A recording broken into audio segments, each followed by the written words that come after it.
Welcome to Thrive Psychology. I'm Renee.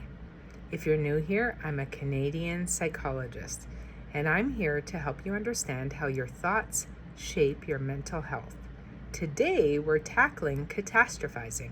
That is the cognitive distortion that turns small setbacks into full-blown disasters in our mind. What does it sound like? Some examples: if I mess this up, everything will fall apart. If they don't text me back, they must be really mad, or maybe they hate me. If I feel anxious, I might lose all control. So we are looking at some tools today to help you with this distorted thinking or thinking trap.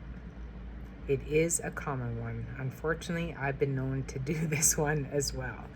So tool number 1 is based in cognitive behavioral therapy, and it's called evidence checking. So you may ask yourself, what's the actual evidence that this will happen? And what's a more likely outcome based on my past experiences? So let's take an example.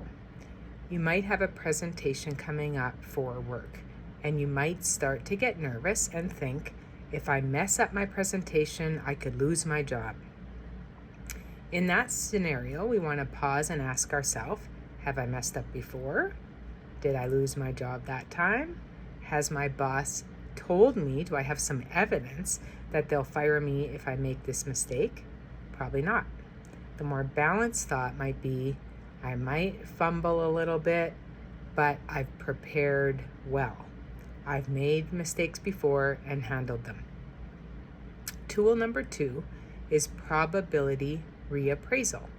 So this is where we rate how likely the worst case outcome is from 0 to 100%.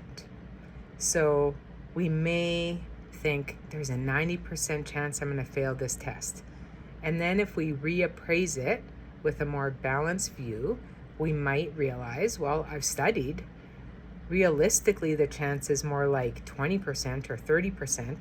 And if I do fail, I can retake it or ask for help. This helps us to shrink the intensity of the fear and brings our mind back to possibility and what's more realistic. Tool number 3 is called thought laddering. That's where we start with a catastrophic thought, and then we ladder down through less intense thoughts until you reach one that feels more realistic, more accurate, more grounded.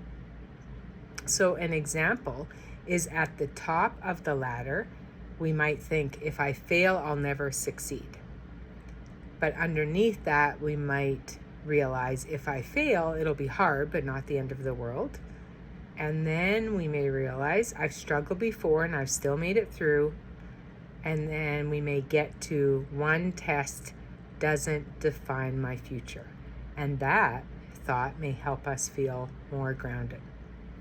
A quote that is helpful to consider is from Randy Armstrong. He says, worrying does not take away tomorrow's troubles, it takes away today's peace. I agree with that. So on the next Mental Health Monday, we will explore all or nothing thinking. That is that black and white mindset that leaves no room for gray and no room for nuance. If you struggle with perfectionism or self-criticism, this one is definitely for you. Until then, practice one of these tools and see how it feels, and I will see you next week. You got this. Take care.